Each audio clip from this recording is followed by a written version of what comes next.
बाली ने कहा, है भीरू, डरपोक, प्रिय, सुनो, श्री रघुनाथ जी समदर्शी हैं। जो कदाचित वे मुझे मारेंगे ही तो मैं सनाथ हो जाऊंगा, परमपद पा जाऊंगा। ऐसा कहकर वह महान अभिमानी बाली सुग्रीव को तिनके के समान जानकर चला। दोनों भिड़ गए। बाली ने सुग्रीव को बहुत धमकाया और घूंसा मारकर बड़े जोर से गरजा। तब सुग्रीव व्याकुल होकर भागा। घूंसे की चोट उसे वज्र के समान लगी। सुग्रीव ने आकर कहा, हे कृपालु रघुवीर, मैंने आपसे पहले ही कहा था कि बाली मेरा भाई नहीं है, काल है। श्री राम जी ने कहा, तुम दोनों भाइयों का एक सा ही रूप है। इसी भ्रम से मैंने उसको नहीं मारा। फिर श्री राम जी ने सुग्रीव के शरीर को हाथ से स्पर्श किया, जिससे उसका शरीर वज्र के समान हो गया और सारी पीड़ा जाती रही। तब श्री राम जी ने सुग्रीव के गले में फूलों की माला डाल दी और फिर उसे बड़ा भारी बल देकर भेजा। दोनों में पुनः अनेक प्रकार से युद्ध हुआ। श्री रघुनाथ जी वृक्ष की आड़ से देख रहे थे। सुग्रीव ने बहुत से छलबल किए, किंतु अंत में भय मानकर हृदय से हार गया। तब श्री राम जी ने तानकर बाली के हृदय में बाण मारा। बाण के लगते ही बाली व्याकुल होकर पृथ्वी पर गिर पड़ा, किंतु प्रभु श्री रामचंद्र जी को आगे देखकर वह फिर उठ बैठा। भगवान का श्याम शरीर है, सिर पर जटा बनाए हैं, लाल नेत्र हैं, बाण लिए हैं और धनुष चढ़ाए हैं।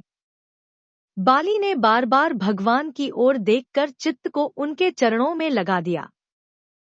प्रभु को पहचानकर उसने अपना जन्म सफल माना। उसके हृदय में प्रीति थी, पर मुख में कठोर वचन थे। वह श्री राम जी की ओर देखकर बोला, हे गोसाई, आपने धर्म की रक्षा के लिए अवतार लिया है और मुझे व्याध की तरह छिपकर मारा।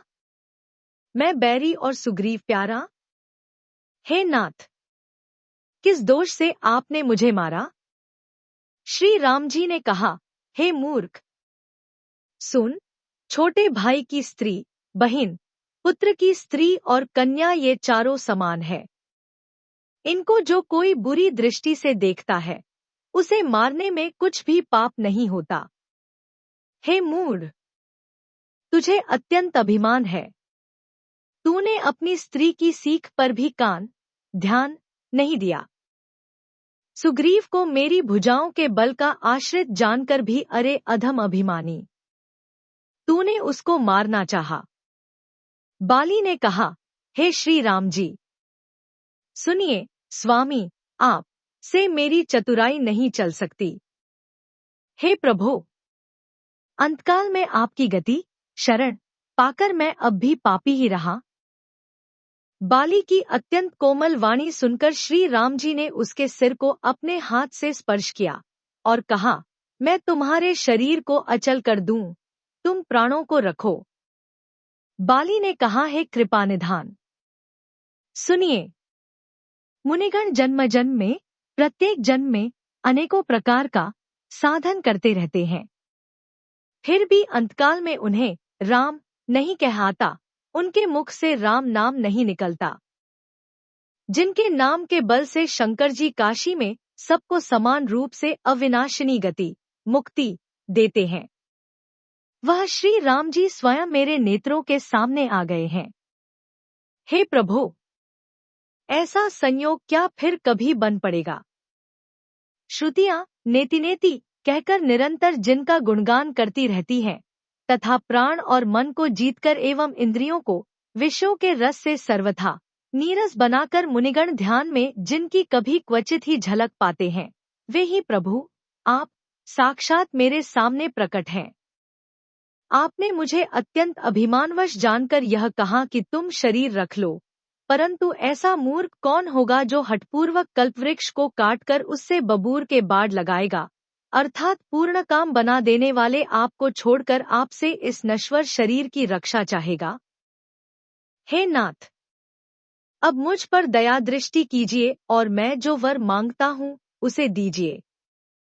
मैं कर्मवश जिस योनि में जन्म लूं, वहीं श्री राम जी आप के चरणों में प्रेम करूं। हे कल्याणप्रद प्रभो, यह मेरा पुत्र अंगद विनय और बल में मेरे ही समान है, इसे स्वीकार कीजिए और हे देवता और मनुष्यों के नाथ, बाह पकड़कर इसे अपना दास बनाइए। श्री राम जी के चरणों में दृढ़ प्रीति करके बाली ने शरीर को वैसे ही आसानी से त्याग दिया जैसे हाथी अपने गले से फूलों की माला का गिरना न जाने।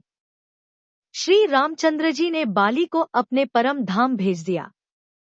नगर के सब लोग व्याकुल होकर दौड़े।